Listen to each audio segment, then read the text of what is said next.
पर बिराजो गो मां हृदि कमलासने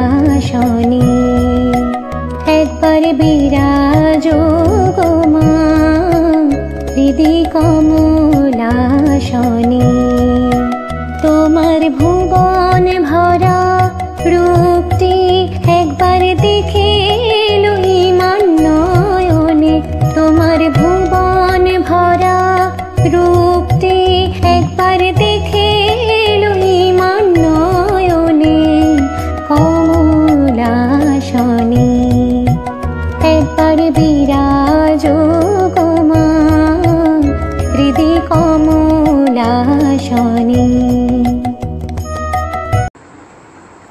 ওং জননীং শারদাং দেবীং রামকৃষ্ণং জগদ্গুরুং পাদপদ্মে তয়ো শ্রিত্বা প্রণমামি মুহুর্মুহু। জয় মা। ভগবান শ্রীরামকৃষ্ণদেব, জগজ্জননী শ্রী শ্রী মা এবং যুগাচার্য স্বামী বিবেকানন্দের চরণে আমার ভক্তিপূর্ণ প্রণাম নিবেদন করি। আপনারা শ্রীরামকৃষ্ণ ভক্তমণ্ডলী, আপনাদেরকে আন্তরিক শ্রদ্ধা প্রণাম জানাই।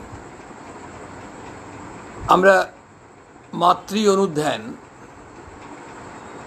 যেটা করে থাকি রবিবার সাধারণভাবে আমাদের অন্ডাল বিবেকানন্দ ভাবপ্রচার সোসাইটির উদ্যোগে, যে সাপ্তাহিক প্রসঙ্গ হয় তাতে রবিবারে আমরা মাতৃ প্রসঙ্গ করি।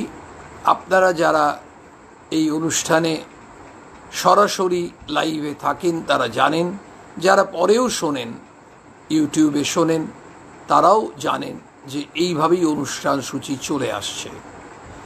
আমরা শ্রী শ্রী মায়ের কথা থেকে পাঠ করছি। এখন আমরা জানি যে শ্রী শ্রী মায়ের পদপ্রান্তে উপস্থিত থেকে মায়ের শ্রীমুখ নিঃসৃত অমৃত বাণী, মায়ের যে সন্তানরা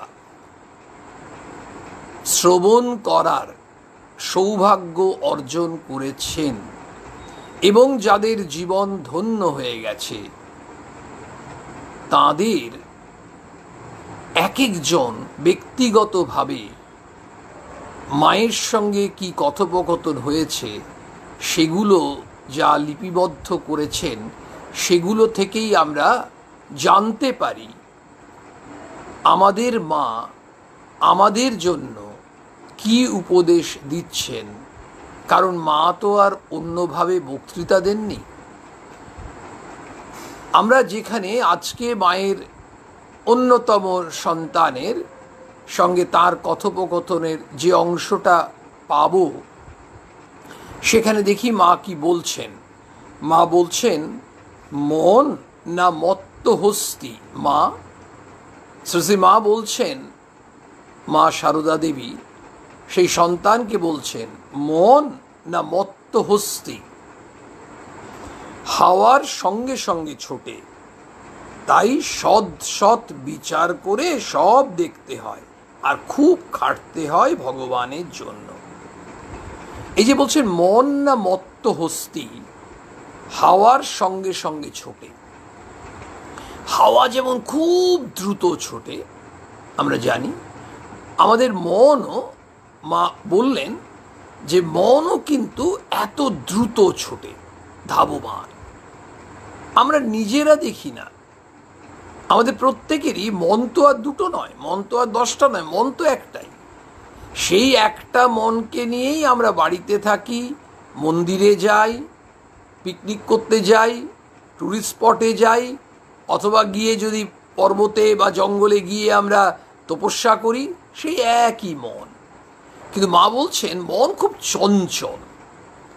এটা অবশ্যই আমরা সবাই স্বীকার করি, কারণ আমাদের মন এত চঞ্চল, এক মুহূর্তে আমরা একটা ভাবছি, পর মুহূর্তে দেখছি অন্য একটা জিনিস ভাবছি। এক্ষুনি আমরা খুব আনন্দে আছি, একটু কয়েক সেকেন্ড পরে দেখছি আমরা নিরানন্দে আছি। কারণ কি? এখন আনন্দে আছি মানে আমার অন্য কোনো ধরনের উদ্বেগ ওই মুহূর্তে নেই, ওই মুহূর্তে কোনো একটা আনন্দের বিষয় নিয়ে আমি ভেবেছি। কয়েক সেকেন্ড পরে বা 2 মিনিট বা 5 মিনিট পরে দেখা যাচ্ছে আমার মনের মধ্যে এমন একটা ভাবনা এসছে যেটা কারোর ওপর আমার ক্ষোভ আছে, ক্রোধ আছে, রাগ আছে, সেইটা আমার হঠাৎ মনে পড়ে গেছে। মনের মধ্যে ওইটা চলে আসাতে তখন আমার মন কিন্তু একেবারে অন্য দিকে ঘুরে গেল, একদম বিপরীত মেরু, নর্থ পোল থেকে সাউথ পোলে চলে গেল। তাহলে মা বলছেন মন হচ্ছে মত্তহস্তি। মত্তহস্তি কেন উপমা দিলেন? একটা হাতি নর্মাল কোর্সে যাচ্ছে, ঠিক আছে, কিন্তু যখন সেই হাতিটা পাগল হয়ে যায় তখন তার গতির কোনো ঠিক নেই। সে কোন দিকে যাবে, কি করবে, কোথায় কি ধ্বংস করে দেবে, তার কোনো ঠিক নেই। আমাদের মনও ঠিক তেমনি। আমাদের মন যখন ভালো আছে ভালো আছে, যখন খারাপ হয়ে যায়, আমরা খুব ক্রুদ্ধ হয়ে গেছি, ক্ষিপ্র, একেবারে ষাঁড়ের মতো, আমরা তখন কেমন হচ্ছে, সিংহের মতো গর্জন করছি। আমরা নিজেরাই জানি না, ভুলে গেছি যে আমি ওই ধরনের নই, একজন শান্ত মানুষ। কিন্তু তিনি ওই মুহূর্তে হয়তো কোনো কারণে অত্যন্ত উত্তক্ত হয়ে গেছেন, তখন তার মেজাজই আলাদা। আমাদের একদম দৈনন্দিন জীবন যেগুলো ঘটে থাকে। কিন্তু এত কুইক কেন চেঞ্জ হচ্ছে? মা বলছেন হাওয়ার সঙ্গে সঙ্গে ছোটে। এই যে হাওয়া যেমন অত্যন্ত দ্রুত বেগে যাচ্ছে, মন অত্যন্ত দ্রুত পরিবর্তন হচ্ছে। এই এত দ্রুত পরিবর্তন যে হচ্ছে, তাহলে সেই দ্রুত পরিবর্তিত মনটিকে কি আমরা কোনোভাবে নিয়ন্ত্রণে আনতে পারি না? দেখুন, ভগবান শ্রীকৃষ্ণ অর্জুনকে বলছেন, যখন অর্জুন তাকে প্রশ্ন করেছেন তার উত্তরে ভগবান শ্রীকৃষ্ণ বলছেন যে মন খুব চঞ্চল। নিজেই বলছেন, ভগবান নিজেই বলছেন মন খুব চঞ্চল এবং সেই মনকে নিয়ন্ত্রণে আনা খুব কঠিন। একদম পরিষ্কার বলছেন।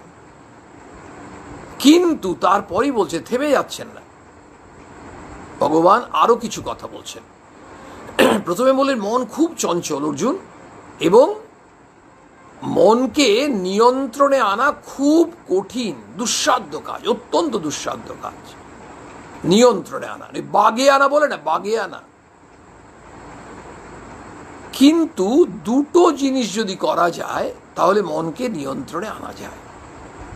একটা বলছেন অভ্যাস, আর একটা হচ্ছে বৈরাগ্য। বলছেন অভ্যাস এবং বৈরাগ্যের সাহায্যে মনকে নিয়ন্ত্রণে আনা যায়। এই যে অভ্যাসের কথা, সেখান থেকে অভ্যাস যোগ, শ্রীরামকৃষ্ণও তাই বলছেন। শ্রীরামকৃষ্ণ যখন একজন ভক্তকে বলছেন, সেই ভক্ত বলছেন যে আমি কিছুতেই মনকে তো নিয়ন্ত্রণে আনতে পারি না। কেন আনতে পারি না? তো ঠাকুর বলছেন কেন পারবে না? বলছে না, আমার মনে হয় সবসময় যে আমি কোনোভাবেই কিন্তু মনটাকে আমি আয়ত্তে আনতে পারছি না। তো ঠাকুর বলছেন পারবে, অভ্যাস করো, অভ্যাস যোগ। ঠাকুর বলছেন মনেতেই বদ্ধ আর মনেতেই মুক্ত। শ্রীরামকৃষ্ণ বলছেন মন কেমন জানো? একটা সাদা কাপড়, তাকে ঠিক যে রঙে ছুপোবে সেই রংটাই হবে। লালে ছুপোলে লাল হবে, নীলে হলে নীল হবে, হলুদে হলে হলুদ হবে। ঠিক মনটাকে যে রঙে ছুপোবে তেমনি হবে।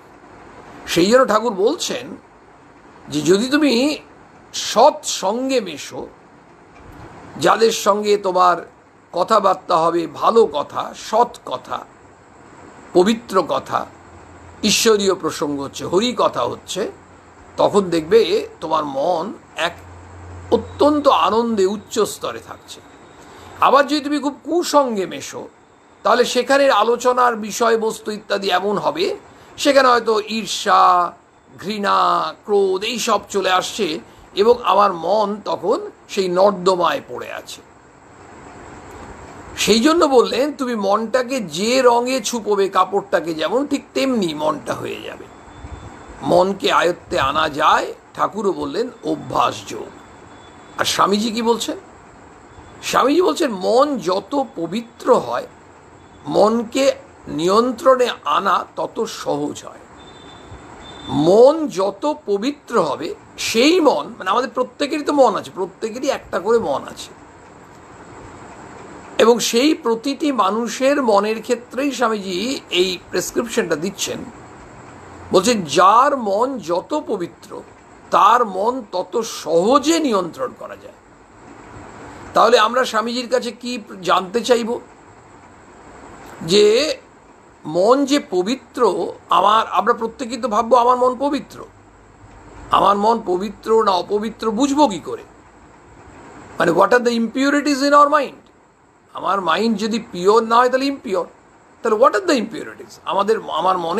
আমাদের মনে কি অপবিত্রতা আছে যেগুলো থাকলে আমরা বলবো যে পিওর হচ্ছে না, পবিত্র হচ্ছে না? তাহলে আমরা সেই কি করব? সেগুলো থেকে মুক্ত হওয়ার চেষ্টা করব। জলটা পলিউটেড, আমরা সেই দূষিত জল তো খাই না, আমরা কি করছি? ফিল্টার করছি, ফুটিয়ে নিচ্ছি, অ্যাকোয়াগার্ড ব্যবহার করছি, নিয়ে জলটা আমরা দূষণ মুক্ত করার চেষ্টা করছি। যেমন বায়ু দূষণ হয়, পরিবেশ দূষণ হয়, সাউন্ড পলিউশন হয়। তাহলে পলিউটেড এয়ার দেখবেন যেখানে ইন্ডাস্ট্রি আছে, কলিয়েরি আছে, ফ্যাক্টরি আছে, সে সমস্ত জায়গায় পলিউশন খুব বেশি। আর যেখানে গাছপালা, গ্রিনারি, খুব ফাঁকা, এই গ্রামের দিকে দেখা যায় পুকুর খুব সুন্দর, সে সমস্ত জায়গায় কিন্তু পলিউশন অনেক কম। এই যে জায়গায়, তাহলে আমাদের মনেও তো একটা পলিউশন আছে। আমরা সেই পলিউশনটা কি? যখন মন পলিউটেড হয় তখনই তো মনের ইম্পিউরিটির কথা আসছে। ইম্পিউরিটির কথা মানে হচ্ছে অপবিত্রতা। তাই অপবিত্রতাগুলো কি? মা বলছেন ওই মনেই শুদ্ধ মনেই অশুদ্ধ। তাহলে কি? মনেই সূচি মনেই অসুচি। তাহলে আমাদের অপবিত্রতাগুলো কি? ক্রোধ, কামনা, বাসনা, লোভ, ঈর্ষা, ঘৃণা, পরশ্রীকাতরতা, স্বার্থ চিন্তা, এগুলো হচ্ছে আমাদের মনের যত মলিনতা। ওই ডাস্ট পার্টিকেল যেমন থাকে, এগুলো হচ্ছে মনের মলিনতা। এই মলিনতাগুলো আমাদের প্রতিটি মানুষের মধ্যে, সাধারণ প্রতিটি মানুষের মধ্যে, ব্যতিক্রমী অসাধারণ ব্রহ্মজ্ঞ মহাপুরুষদের কথা আমরা ধরবো না এই ক্ষেত্রে, কারণ আমাদের মতো সাধারণ মানুষই অগণিত। আমাদের প্রত্যেকের মনের মধ্যেই এই ইম্পিউরিটিগুলো বাসা করেছে। দুটো হোক, তিনটে হোক, চারটে হোক, আছে সবার মধ্যেই, কম হোক বেশি হোক, আছে। আমাদের প্রত্যেকের মধ্যেই কম বেশি একটু লোভ আছে, কম বেশি আমরা ঈর্ষা করি, ঘৃণা করি, অন্যের উন্নতিতে আমরা অনেক সময় যন্ত্রণা পাই, অন্যের ভালো শুনলাম তখন আমরা একটু কেমন ঈর্ষাপরায়ণ হয়ে যাচ্ছি, পরশ্রী কাতর হয়ে যাচ্ছি। তাহলে এই যে স্বভাবগুলো, এই মলিনতাগুলো থাকলে মনটা তো ইম্পিওর। সেই মনকে স্বামীজি বলছেন কন্ট্রোল করা কঠিন। দেখুন, সত্যিকারে দেখুন, আমরা স্বামীজির ওই একটা কথা, একটা বাণী শুনলাম, শুনে আমরা তো ভেতরে ঢুকতে চাইব। তাহলে ব্যাপারটা কি হচ্ছে দেখুন, আমরা যদি কাউকে হিংসা করি, মানে যে কোনো মানুষের ভালো দেখলে হিংসা করি, খুব রাগ হয়, হিংসা হয়, তাহলে সমাজে তো প্রচুর আশেপাশে যারা প্রতিবেশী আছে, বন্ধু বান্ধব আছে, সহকর্মী আছে, আত্মীয়দের মধ্যে আছে, পরিবারে যদি অন্য সদস্যের মধ্যে আছে, তাহলে তাদের তো শ্রীবৃদ্ধি হতেই পারে। এই যে তাদের উন্নতি হচ্ছে শুনছি, ভালো হচ্ছে, সে চাকরিতেই হোক, পড়াশোনাতেই হোক, আর্থিক দিকেই হোক, যে কোনো দিকে হোক, তখন যদি মনের মধ্যে জ্বলন হয় তাহলে কি হবে? সেই মনটা তো খুব ছটফট করবে। আর যদি কোনো জ্বলন না হয়, খুব আনন্দ হচ্ছে, তাহলে সেই মনে তো প্রশান্তি থাকবে। তো সেই মনকে সংযত করা অনেক সোজা। সেই জন্য স্বামীজি বললেন যত মন পবিত্র হবে সেই মনকে তত সহজে নিয়ন্ত্রণ করা যাবে। মা প্রথমেই বলে দিলেন যে মন কিন্তু অত সহজ নয়, মত্ত হস্তি, পাগল হাতি আর হাওয়ার সঙ্গে সঙ্গে ছুটছে। সেই জন্য আমাদের আরো বেশি চিন্তা, এই মনকে আমরা আয়ত্তে কি করে আনবো, নিজেদের কন্ট্রোলে, বাগে কি করে নিয়ে আসবো। তখন আমরা শ্রীকৃষ্ণের উপদেশ শুনলাম, অর্জুনকে যেটা বললেন, কি লাগবে? অভ্যাস আর বৈরাগ্য, এই দুটো। ঠাকুরও তাই বললেন, অভ্যাস, অভ্যাস্য। স্বামীজিও বললেন যে এই যে বৈরাগ্য মানেই তো তাই, মনটা যত পবিত্র হবে তার মানেই আমার ওই জিনিসগুলোর প্রতি একটা বিরাগ আসছে বিভিন্ন জিনিসের, তাহলে স্বাভাবিকভাবেই সেই মন অনেক বেশি সহজে নিয়ন্ত্রণ করা যায়। কিন্তু এটা অনস্বীকার্য। ভগবান শ্রীকৃষ্ণ নিজেও বললেন মন খুব চঞ্চল, এবং মা বলে দিলেন হাওয়ার সঙ্গে সঙ্গে ছোটে। তাহলে আমাদের কি করতে হবে? আমাদের বিচার করা উচিত। দেখুন, আমরা প্রত্যেকেই আত্মবিশ্লেষণ করতে পারি। নিজেকে যখন বিচার করব, আচ্ছা আমি কি এটা ঠিক করছি, তার ভালো হয়েছে, আমি কেন রাগ করতে যাব, আমি কেন ঈর্ষা করতে যাব, কারণ আমি তো ওর মেডেলটা কেড়ে নেবো না।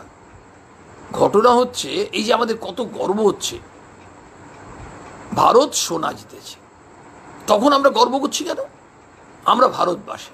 ওই স্বামী বলেছিলেন সদর্পে বলো আমি ভারতবাসী, ভারতবাসী আমার ভাই।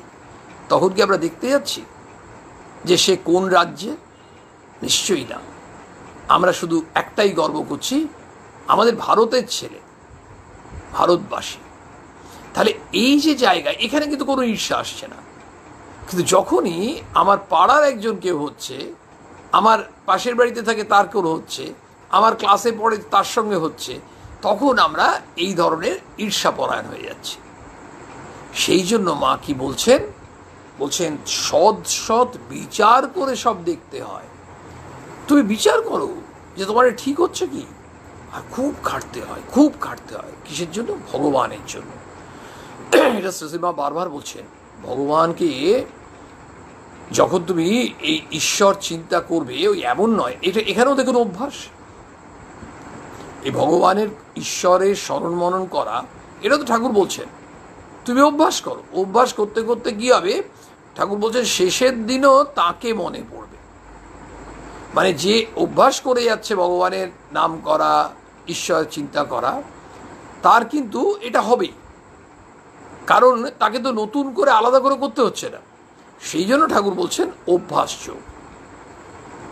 বলেন তখন আমার মন এমন ছিল, মা নিজে বলছেন, তখন আমার মন এমন ছিল, দক্ষিণেশ্বরের রেতে কে বাঁশি বাজাতো, শুনতে শুনতে মন ব্যাকুল হয়ে উঠত। মনে হতো সাক্ষাৎ ভগবান বাঁশি বাজাচ্ছে। মায়ের মন তো, মা তো সেই মন কোথায় কত উচ্চ স্তরে আছে, কিন্তু তবু আমরা শুনছি মায়ের কাছে যে মা বলছেন যে ওই রাত্রেবেলায় তখন যদি কেউ বাঁশি বাজাতো, তখন আমি ভাবতাম যেন শ্রীকৃষ্ণ ভগবান বাঁশি বাজাচ্ছেন। অমনি মা তখন সমাধিতে চলে যেতেন। বেলুড়েও কেমন ছিল, কি শান্ত জায়গাটি, ধ্যান লেগেই থাকতো। তাই ওখানে একটা স্থান করতে নরেন ইচ্ছে করেছিল যে মায়ের জন্য একটা জায়গা করতে হবে। আর এই বাড়িটা যে হলো মায়ের বাড়ি, এটা 4 কাঠা জমি কেদার দাস দিয়েছিল। এখন জমির দাম কত, এখন কি আর হয়ে উঠতো? কে জানে, সব ঠাকুরের ইচ্ছা। এসব বলতে বলতে মা যখন বলছেন, এমন সময় মাকু ছেলে কোলে করে এসে তাকে ঘরে ছেড়ে দিয়ে বসলেন। কি করব মা, ঘুম নেই। মা বললেন ও সত্যগুণী ছেলে, তাই ঘুম নেই। মা তখন খুব বাতে কষ্ট পেতেন, আমবাত, সে ফুলে যেত। আমবাতের যন্ত্রণায় অস্থির হয়ে মা, আমবাতের জ্বালায় গেলুম। মা মুখেও আবার বেরিয়েছে চারিদিকে। এই দেখো মুখে হাত বুলিয়ে, এ কি যাবে না? এই দেখো পেটেও উঠছে, দাও তো পেটে ওই তেলটি দিয়ে। ওইটি আমার প্রাণ গো, দিলে একটি কমে। ওই একটু তেল দিতেন, তাতে ওই আমবাতের যন্ত্রণা একটু মায়ের কমত। তেল মালিশ করতে করতে বললুম, মা বাড়িতে একদিন ঠাকুর পুজো করে সংসারের কাজ করতে গেছি। এবার মাকে তিনি তার অভিজ্ঞতার কথা বলছেন।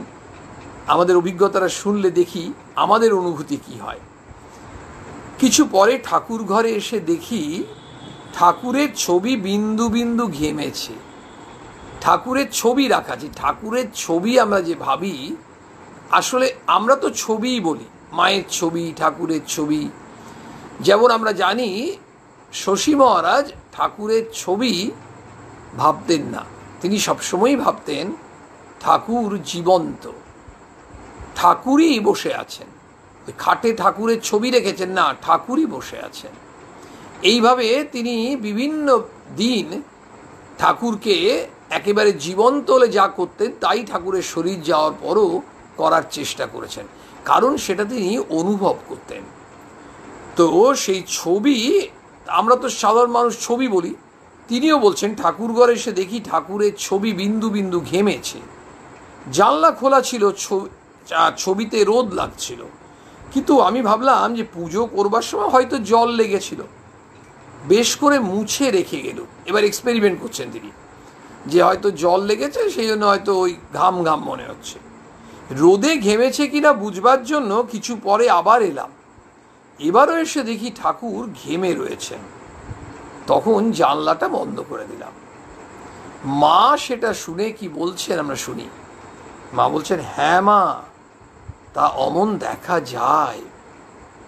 ঠাকুর বলতেন, ছায়া কায়া ঘট পট সমান। ছায়া কায়া দুটোই সমান। ওই যে কায়া শরীর আর তার ছায়া একই। আমরা পটে পুজো করি, আবার ঘটে পুজো করি, বলছে সব সমান। অর্থাৎ মা এটি বলতে চাইলেন, আমরা নিশ্চয়ই এটা অনুমান করতে পারছি যে শ্রীরামকৃষ্ণের যে ছবি তোমরা দেখছো, আসলে ঠাকুরের ছবি কেন, স্বয়ং তো ঠাকুর। মা এবার চুপ করে রইলেন। এবার বাসা থেকে লক্ষণ এসেছিল, মা বলছেন, তবে এসো মা, এসো। প্রণাম করে প্রসাদ নিয়ে আবার বাসায় চলে এলাম। একদিন মা উত্তরে বারান্দায় বসে আছেন। আরেকটি ঘটনা, একজন গৃহস্থ যুবক ভক্ত মায়ের সঙ্গে কি কথা বলছেন।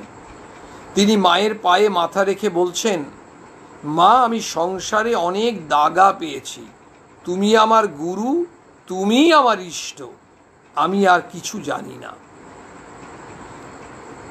গৃহী ভক্ত আমাদের মতো, কিন্তু মায়ের পায়ে মাথা রাখতেন এমনি অগণিত ভক্ত। সবাই তো একই ধরনের মানুষ ছিলেন না। কত মানুষ কত অন্যায় করতেন, পাপ করতেন, তারাও মায়ের পায়ে মাথা রাখতেন। আবার সাধু সন্ন্যাসী ভালো মানুষ, তারাও মায়ের চরণে মাথা রাখতেন। এই যে মায়ের চরণে মাথা রাখছেন সমস্ত ভক্ত, কিন্তু ভক্তদের মধ্যে তো শ্রেণী বিভাগ আছে, ছিল, আছে, থাকবে। সবাই তো আর ভালো হবেন না। যারা পবিত্র মানুষ, সেই ধরনের যারা করতেন, তখন মায়ের খুব আনন্দ হতো। ঠাকুরেরও তাই হতো। ঠাকুরের কাছে অমনি যারা প্রণাম করতেন, কত মানুষ এমন ধরনের ছিলেন, ঠাকুরের পায়ে জ্বালা করত, মায়ের পায়েও তাই হতো। কিন্তু মা বলেছিলেন, আমরা তো কেন এসেছি মানুষের পাপ তাপ সব নিয়ে নিতে, তাতে কষ্ট কিন্তু তাদেরকেই ভোগ করতে হয়েছে, ঠাকুরকেই ভোগ করতে হয়েছে, মাকেই ভোগ করতে হয়েছে, আমাদের জন্য, আমাদের মতো অসংখ্য গৃহী ভক্তের জন্য।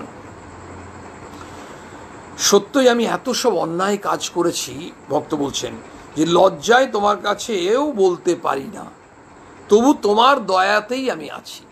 এই যে বলছে লজ্জায় বলতে পারি না, মা তখন কি উত্তর দিচ্ছেন? মা মাথায় খুব সস্নেহে হাত বুলিয়ে দিচ্ছেন, বলছেন, মায়ের কাছে ছেলে ছেলে। আমরা কি বিরাট ভরসা পেলাম। দেখুন, আমরা তো অন্যায় করি, দোষ ত্রুটি তো আমাদের আছেই, কত ভুল করি, কিন্তু মায়ের কাছে যখন আমরা সমর্পণ করছি, আত্মসমর্পণ, দেখুন মায়ের সঙ্গে আমাদের কি সম্পর্ক? একটাই সম্পর্ক, তুমি মা, আমি সন্তান। সেটি মা কিন্তু বলেই দিচ্ছেন, বলছেন, স্নেহবরে হাত বোলাতে বলতে বলছেন, মায়ের কাছে ছেলে ছেলে।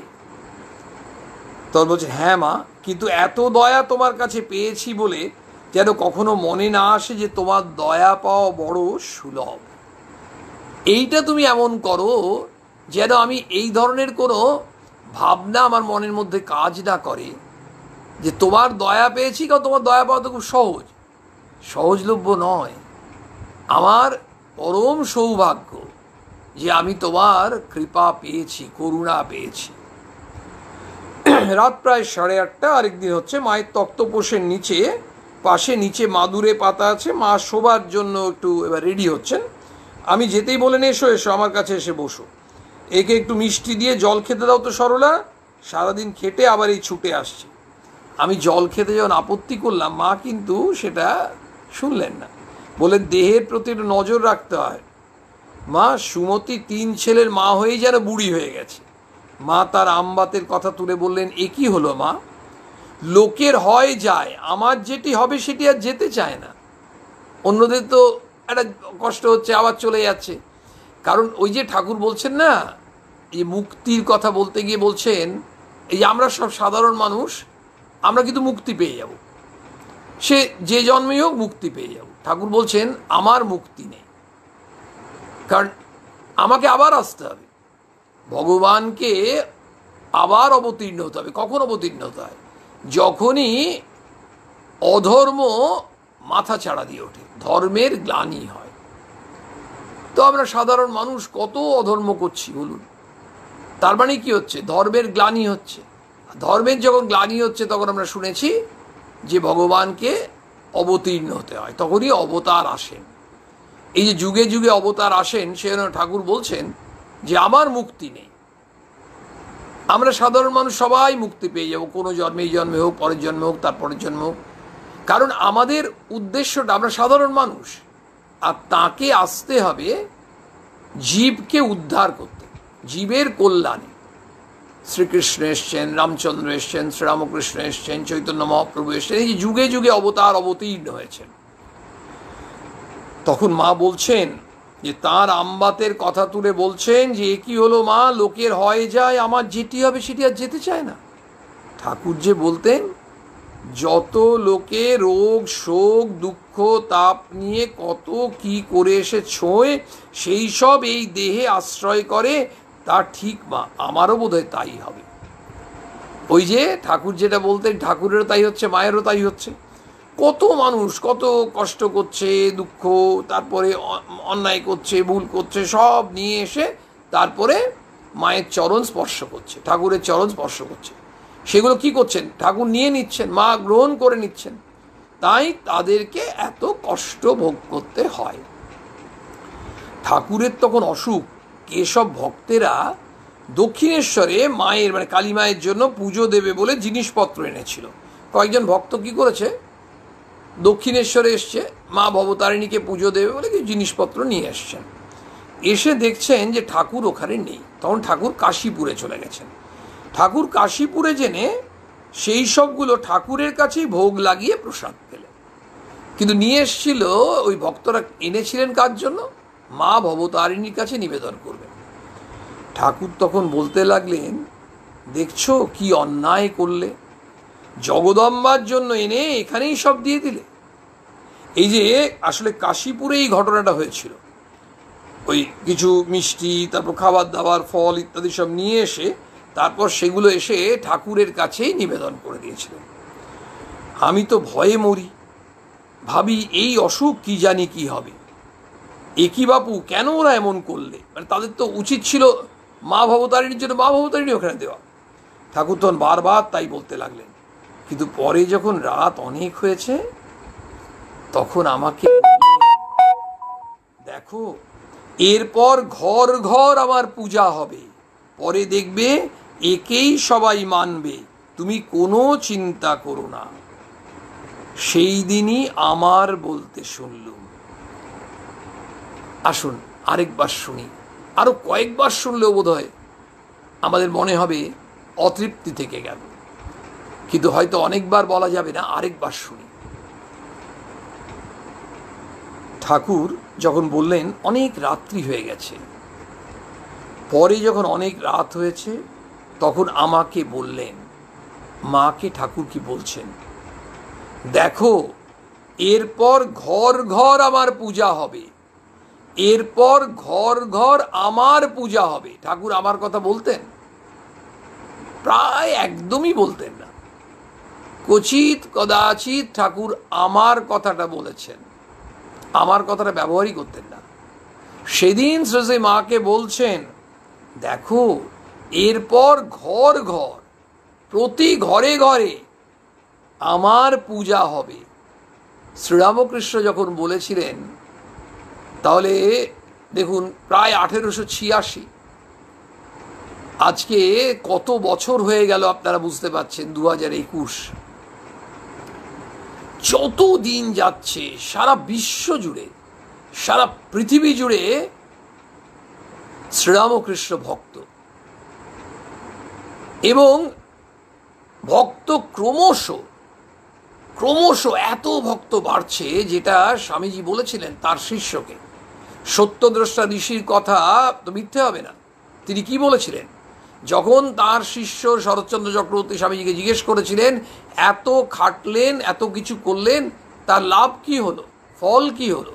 তার স্বামীজি বলেছিলেন, কি ফল হলো তার কিছু মাত্র তোরা বুঝতে পারবি, কারণ তার শিষ্য আর কতদিন শরীরে থাকবে। কালে কালে পৃথিবীকে ঠাকুরের এই উদার ভাব নিতে হবে। প্রবল বন্যামুখে, এই প্রবল বন্যামুখে সকলকে ভেসে যেতে হবে। ঠাকুরের ভাব হচ্ছে উদার, কোনো রকম সংকীর্ণতা নেই। ঠাকুরের কোথাও বর্জন নেই, খালি গ্রহণ। ঠাকুরের কোথাও ভাবনায় গোড়ামি নেই, এটা করো না, এটা তুমি না খেয়ে পুজো করতে হবে, কোথাও না। না খেয়ে পুজো করতে এসছে, ঠাকুর তাকে বলছেন, বকছেন, আগে খেয়ে নাও তারপর পুজো করবে। আর না হলে কেন, তাও ঠাকুর বুঝিয়ে দিচ্ছেন। পুজো করতে বসে তো খাবার, ওই ফল মিষ্টি ওইগুলোর দিকেই মনটা যাবে, কারণ তো পেটে খিদে আছে, খেয়ে নাও তারপর পুজো করো। শ্রীরামকৃষ্ণের ভাবই আলাদা। ওই যে ঠাকুর নিজেও যখন খেতে বসেছেন অন্য সাধুদের সঙ্গে, ঠাকুর খেতে শুরু করেছেন, অন্য সাধুরা ভাবছে ওরা তো গতানুগতিক, আরে ইয়ে কে হ্যাঁ। কিন্তু ওই শ্রীরামকৃষ্ণ সেই গতানুগতিক সাধু নন, গতানুগতিক ভাবনার মধ্যে শ্রীরামকৃষ্ণ আবদ্ধ নন। সেই জন্যই স্বামীজি বলেছিলেন, অনন্ত ভাবময় শ্রীরামকৃষ্ণকে আমি পৃথিবীময় ছড়িয়ে দেব। তোরা ভাবছিস এই গণ্ডির মধ্যে বেঁধে রাখবি ঠাকুরকে? স্বামী যোগানন্দজিকে বলেছিলেন, আপনারা জানেন এ কথা। তো আজকে আমরা দেখছি যে ঠাকুরের ওই যে প্রবল বন্যামুখে সকলকে ভেসে যেতে হবে, ঠাকুরের উদার ভাব কালে কালে পৃথিবীকে নিতে হবে, তাই তো নিতে হচ্ছে। চারিদিকে পৃথিবীময় শ্রীরামকৃষ্ণ ভক্ত, শ্রীরামকৃষ্ণ ভাব নেওয়ার জন্য উন্মাদের মতো আমরা কত মানুষ ছুটছে, কারণ জানে যে এই ভাব নিতে পারলে আমরা সত্যিই আমাদের জীবন একটা উন্নত জীবন হতে পারে। বলছেন, কি সুন্দর কথাটা শুনুন আবার। বলছেন যে দেখো, এরপর ঘর ঘর আবার পূজা হবে, একেবারে প্রত্যেকটা বাড়িতে দেখবে তাই হচ্ছে। তারপর বলছেন, পরে দেখবে একেই সবাই মানবে, তুমি কোনো চিন্তা করো না, একেই সবাই মানবে। মানে শ্রীরামকৃষ্ণ ভাবাদর্শকে, শ্রীরামকৃষ্ণকে মানে শ্রীরামকৃষ্ণের আদর্শকে, শ্রীরামকৃষ্ণের ভাবকে। স্বামীজি কতবার শিকাগোতে শ্রীরামকৃষ্ণ নাম উচ্চারণ করেছেন আপনারা জানেন তো। আমরা বক্তৃতাগুলো শুনতে পাচ্ছি ঠাকুরের নাম বলছেন, কিন্তু বক্তৃতাগুলোতে বা সারা পাশ্চাত্যে যে ঠাকুরের কথা বলে এলেন, ঠাকুরের কথাটাই তো তিনি বলে এলেন। যত মত তত পথ, মূল বিষয়টাই তো বলে এলেন, ইউনিভার্সাল রিলিজিয়ান সর্বত্র। এখানে তাই হচ্ছে ব্যাপারটা। বলছেন যে একে মানতে হবে, অর্থাৎ ঠাকুরকে মানতে হবে, ঠাকুরের আদর্শকে মানতে হবে। তুমি কোনো চিন্তা করো না, মাকে বলছেন। সেই দিনই আমার বলতে শুনল, মা নিজেই বলছেন যে আমি তো আমার বলতে শুনতাম না, সেই দিনই শুনলাম। কখনো আমার বলতেন না শ্রীরামকৃষ্ণ, আমার কথাটা বলতেন না, আমার শব্দটা ব্যবহারই করতেন না। একে, এই যে ব্যাপারটা, এখানকার প্রণাম দিয়েছিস, লাটু মহারাজকে বলছেন, এখানকার প্রণাম মানে ঠাকুরের প্রণাম। সেই ভক্ত যেদিন একটু ভক্তের সঙ্গে লাটু মহারাজের একটু বচসা হয়েছিল, ঠাকুর কিন্তু লাটু মহারাজকে পাঠিয়েছিলেন ক্ষমা চেয়ে আয়। তারপর আবার বললেন, তুই এখানকার প্রণাম দিয়েছিস, আমার প্রণাম নয়, এখানকার মানে তাঁর প্রণাম। সেটা যখন গিয়ে বললেন, ভক্ত কেঁদে ফেলেছেন। এবং লাটু মহারাজ বুঝতে পারলেন এই হচ্ছে নিরভিমানতা, তার কোনো অহং নেই তো। বলতেন এই খোলটার বা আপনার শরীর দেখিয়ে, এই এর বলতেন, এই খোলটা বলতেন, আমার বলতেন না, কিংবা শরীরটা দেখিয়ে বলতেন এর। সংসারে কত রকমের লোক সব দেখলুম, ত্রৈলোক্য আমাকে 7টা করে টাকা দিত। কে ত্রৈলোক্য? মথুরবাবুর ছেলে, মথুরবাবু তো রানী রাসমণির জামাই, তার ছেলে মানে ত্রৈলোক্য বিশ্বাস। তিনি কি করতেন, ঠাকুর যখন আর পুজো করতে পারলেন না, তখন তার হাতে ওই মাইনের টাকাটা বন্ধ না করে শ্রী শ্রী মাকে দিতেন। এটা ত্রৈলোক্য বিশ্বাস করতেন। কিন্তু আমরা দেখি ত্রৈলোক্য আমাকে 7টি করে টাকা দিত, ওই ঠাকুরের পুজো করতে পারছেন, মাইনেটা বন্ধ করেননি।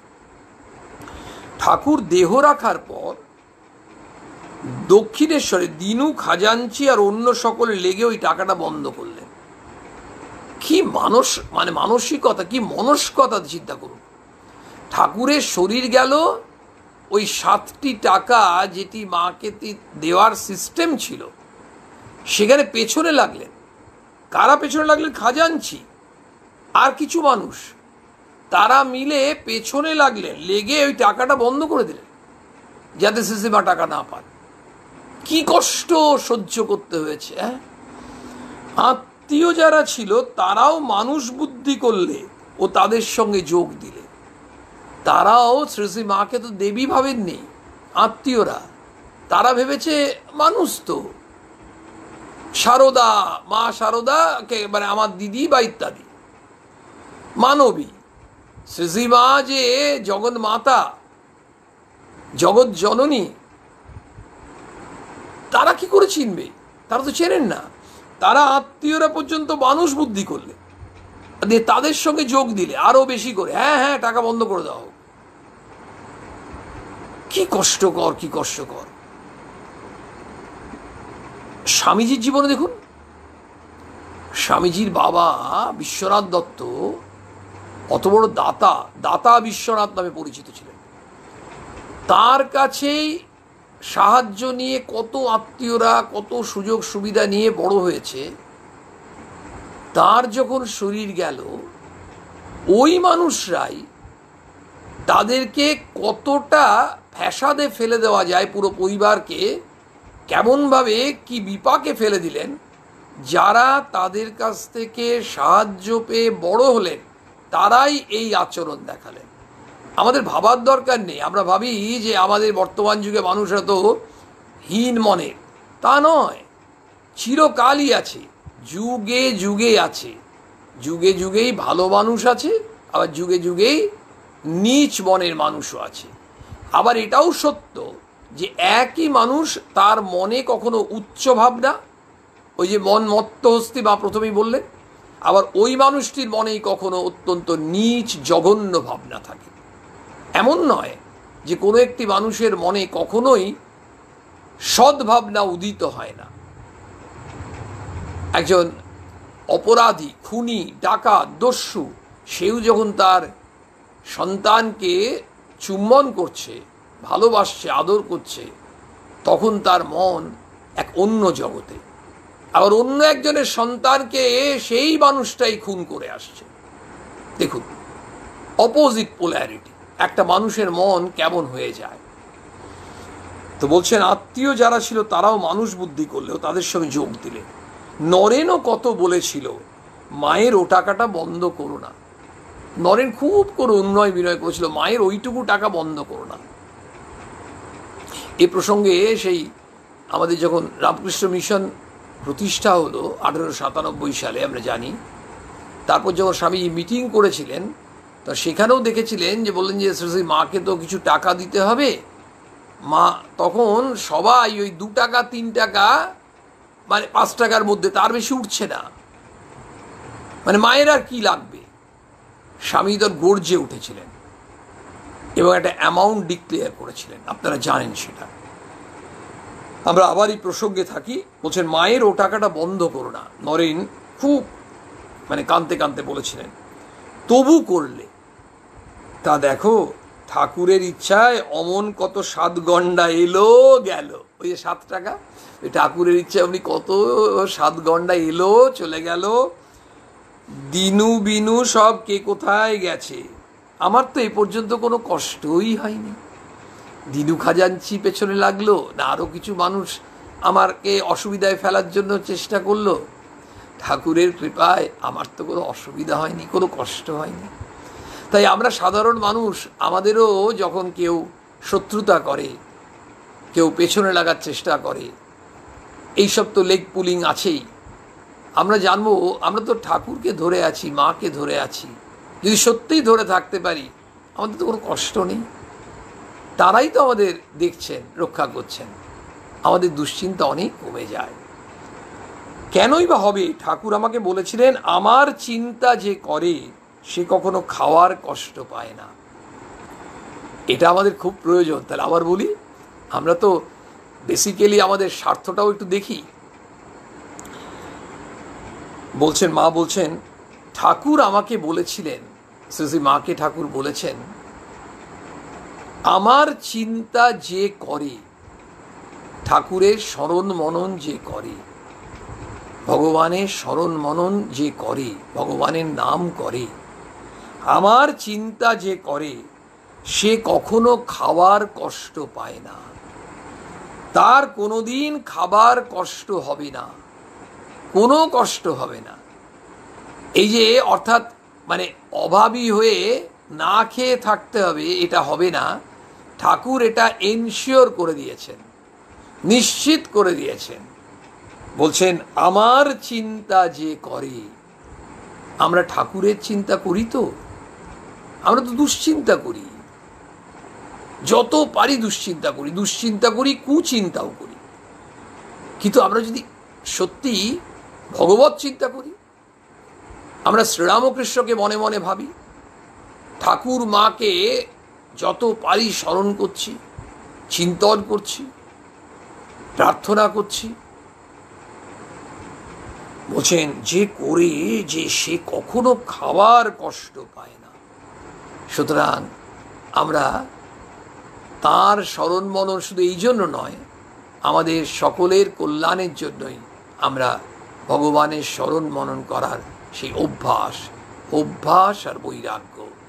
ভগবান শ্রীকৃষ্ণ বললেন, মনকে নিয়ন্ত্রণ করতে হবে। মা বলেছেন, মন না মত্ত হস্তি। সেই মনকে আমরা আয়ত্তে আনার চেষ্টা করি, সৎ চিন্তা করি, প্রার্থনা করি সকলের কল্যাণ। জয় মা।